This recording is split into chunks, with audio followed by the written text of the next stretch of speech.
The New York Jets are in absolute shambles, and it's because of one man. Not Aaron Rodgers, actually. His name is Woody Johnson.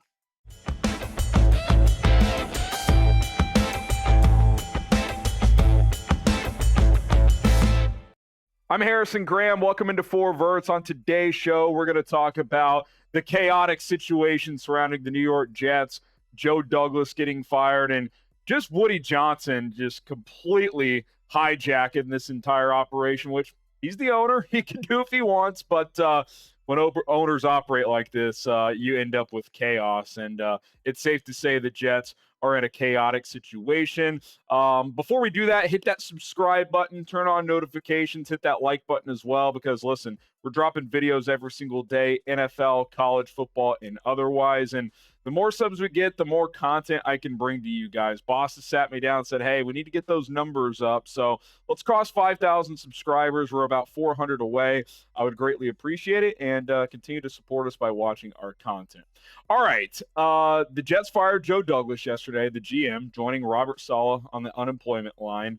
And The Athletic, shortly after they fired Douglas, dropped a bombshell report about Woody Johnson, the Jets owner, just basically going rogue, which, again, he's the owner, he can do, but just undermining everything that Joe Douglas was trying to do. Every decision he made or every decision he wanted to make, Woody Johnson was trying to stick his hand in the cookie jar. And look, he has the right to do that. He's the owner. Some owners are hand-on, some are hands-off. There's not necessarily a right or wrong answer.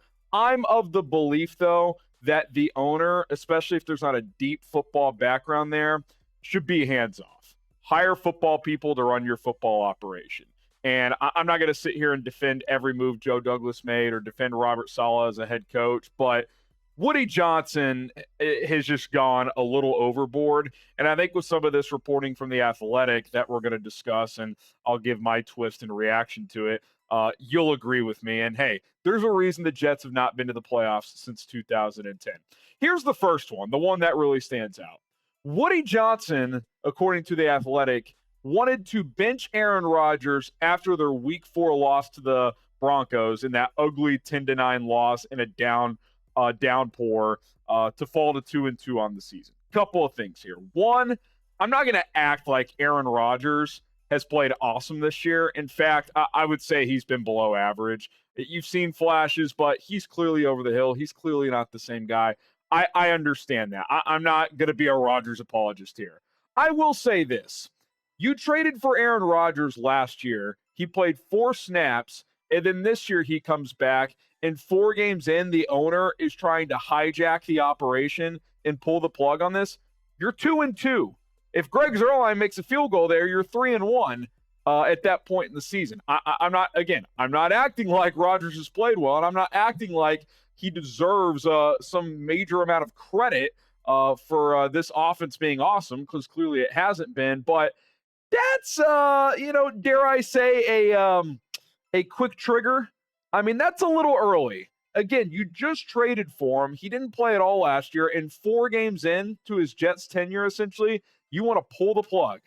Like, that is just not how a normal team operates. Now, it didn't happen. Clearly, he got talked out of it or whatever the case may be. But that's pretty wild when you actually put that into context. 4 games into Aaron Rodgers playing as a Jet, the owner's like, yeah, we're done. We're pulling the plug on this.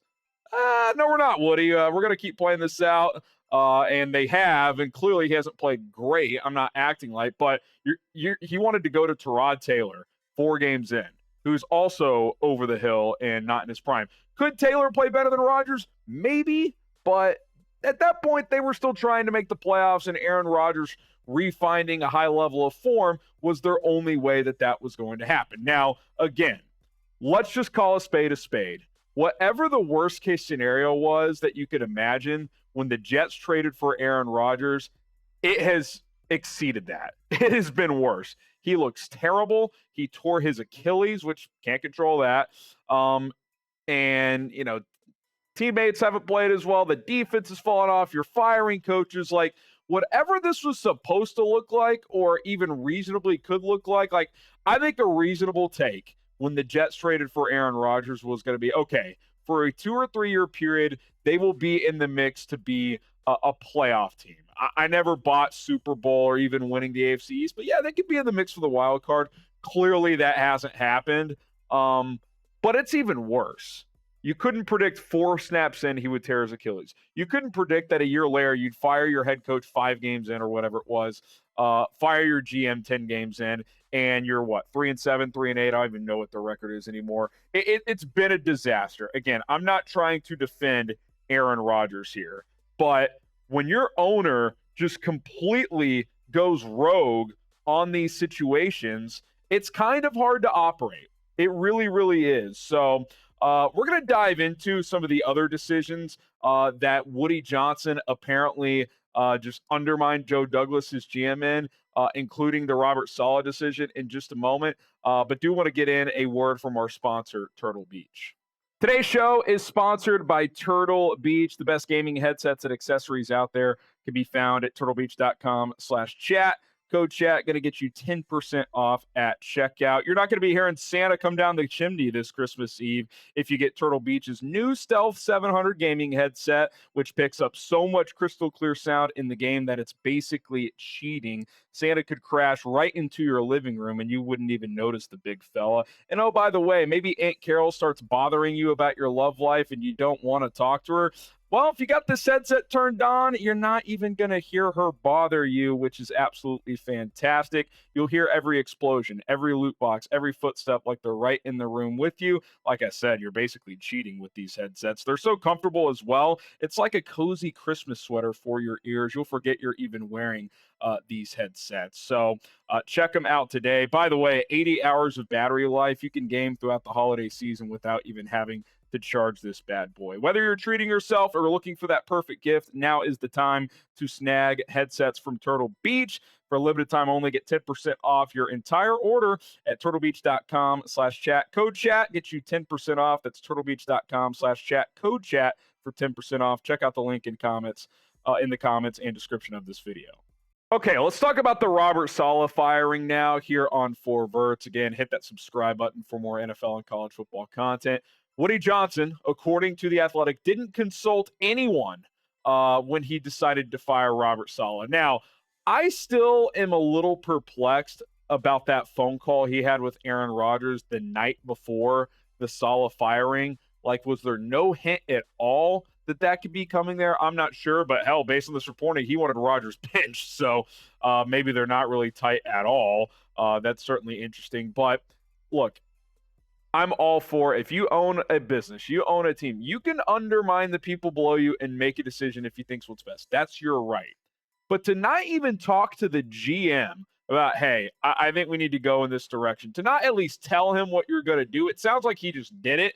And if you remember back that day, the building was in disarray because they did not see it coming whatsoever.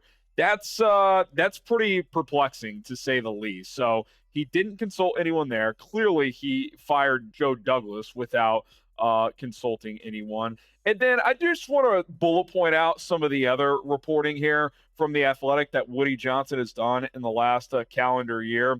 In addition to firing Robert Saleh and now Joe Douglas without consulting anyone, he blocked a Bryce Huff contract extension proposal from Joe Douglas. He said no to that. Instead, they trade for Hassan Reddick, and Woody Johnson refused to explore contract negotiations for months, didn't even entertain them. It's like, okay, if you're going to get rid of Bryce Huff, let him walk, and trade for Hassan Reddick, who clearly wants a contract extension, you're going to have to negotiate. Wouldn't let it happen, which led to the holdout. He also nixed a Joe Douglas trade proposal, which would have sent Allen Lazard in a day 2 pick to the Broncos for Jerry Jeudy. What else here? There's a few other things. Tyron Smith and Mike Williams signings were Woody Johnson ideas. He's the one who wanted to trade for Davante Adams, not necessarily Joe Douglas. And I said at the time, it's like, I get Adams wanting to get back with Rodgers, but the Jets did not feel like a Davante Adams away from turning their season around. Clearly, that's ended up being the case. There's a couple other moves here that I don't think are big headliners that are worth mentioning, but in conclusion, Woody Johnson essentially hijacked the football operation. Joe Douglas had no say on essentially anything. I guess they talked him out of benching Aaron Rodgers, but other than that, that is like the only power that, or the only thing that's been allowed over the last several months, dating back to the offseason. And it makes me ask this question: who the hell would want to take this job as a GM or a head coach under this owner, Woody Johnson, who at any moment could just decide, hey, I'm making all the decisions? I wouldn't. Like Ben Johnson, why would Ben Johnson go coach the Jets? For one, the QB situation is murky and a mess moving forward. And two, you have an owner that can't be trusted. Period, end of story. Whoever the GM you're working with may not have full control of the roster, may not be able to collaborate with the head coach on what kind of players they should bring into the building. The GM could just say, oh, no, I want to sign Tyron Smith. Like, this is just a bad situation. I think it's going to narrow their pool of candidates of who they could bring in here. And on top of all of this, Woody Johnson could be back overseas in a few months, serving as a UK ambassador in the Trump administration, which he did in 2017 through 2021. So he might hire a coach, hire a GM for a job that's not that attractive right now, given everything that's just been laid out, and then just walk away and hand the ownership operation to his brother. Like, does that sound like a situation you'd want to enter into if you're a young head coach or GM candidate? I might just pass and wait for a better opportunity. And I get it. Some guys may only get one shot. But if I'm Ben Johnson, I'm not doing that. I know other teams are going to want me. If I'm insert young offensive-minded guy that's a McVay or Shanahan tree guy, yeah, chances are I'll get a chance at another point. Now, if you're a defensive guy or if you're a guy looking for a second chance to be a head coach, like I've seen Matt Nagy's name mentioned, like if he doesn't think he's getting the Chiefs job when Andy Reid retires, maybe you just take a chance here if you're someone like that. But if you're a guy and this is your first opportunity to be a head coach or a GM, I'm not taking this job. And that brings us to Rex Ryan. There's been some deep rumors that Woody Johnson would consider bringing Rex Ryan back. That's been rumored out there. That's been discussed. And Rex himself is on the record. He was asked about this either on a podcast or during one of the ESPN shows he's on. He said, I'd do it in a second. He said he didn't want to do it in the middle of the year. Like he didn't want to pull who was the Colts guy, Jeff Saturday, and just take over midseason. But he said next season and beyond that he would be open to doing that. And look, if you're the Jets, if you're Woody Johnson, you may not have that many options. Clearly, Rex is desperate to get back in. He almost got the Broncos defensive coordinator job under Sean Payton. He called Jerry Jones last offseason and pitched himself as the defensive coordinator under Mike McCarthy. He wants to coach again. So that's a guy you could get. That's a guy who's had success in New York. The Jets have not won a playoff game since Rex left. His first 2 years, they went to the AFC Championship game, and then the next 3 or 4, I think it was 4 seasons, they did not make the playoffs again. But the last time they were successful at a high level, Rex was the head coach. Now, to me, it feels a little crazy. He's been out of the NFL for 8 years. I don't think he's like some high-level head coaching candidate. But I'll say this, like I said before, I don't think you're getting the top of the market type of guys. I really don't.